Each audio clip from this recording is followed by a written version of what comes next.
News پہنچائے گا ہر خبر آپ تک۔ پٹنی برادری کے رہنما محمد ابراہیم عبدالکریم اویسی کا یوم دفاع پر خصوصی پیغام۔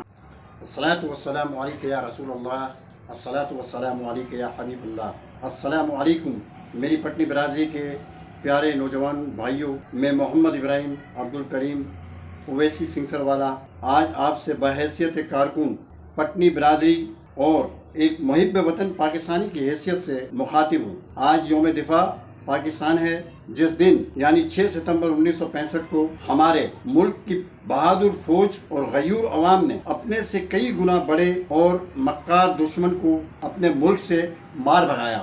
جب دشمن نے اپنی طاقت کے گھمنڈ کو خاک میں ملتے دیکھا، سامنے آ کر لڑنے کی بجائے ہمارے بھولے بھالے لوگوں کو لالچ دے کر اپنے ہی ملک کے لیے استعمال کرتا رہا۔ اس مکاری اور چالاکی کے سبب دشمن نے نہ صرف جوناگڑھ اور کشمیر پر قبضہ کیا، ہمارے ملک کے 2 ٹکڑے بھی کیے، کیونکہ اس کی ہمت نہیں کہ وہ ہمارے ملک بہادر فوج اور اس کے غیور عوام سے ٹکرا سکے۔ وہ اس کے حوالی ہماری صفوں میں نفرت کے بیج بو کر ہمیں اور ٹکڑے ٹکڑے کرنے کے درپے ہے۔ میں اپنے نوجوان بھائیوں اور برادری کے ہر فرد سے کہتا ہوں، پاکستان کی بقا اور سلامتی کو ضمانت ہماری پاک فوج اور سیکیورٹی کے ادارے ہیں۔ اس لیے آج ہم یہ عہد کریں کہ اس ملک پیارے پاکستان کی خاطر ہمہ بوقت اس ملک کے محافظوں کو خراج تحسین پیش کریں، اور وقت آنے پر اس ملک کی پاک فوج اور سیکیورٹی کے اداروں کے شانہ بشانہ اپنی جانوں کا نذرانہ پیش کر کے ارض پاکستان کی سلامتی کو یقینی بنائیں گے۔ پاک فوج شہداء کو سرخ سلام۔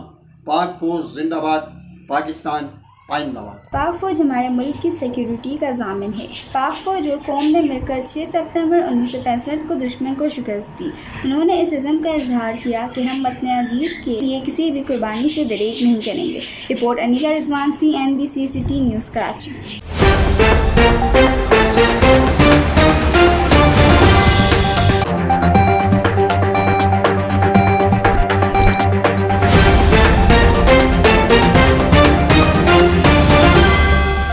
CNBC سٹی نیوز پہنچائے گا ہر خبر آپ تک۔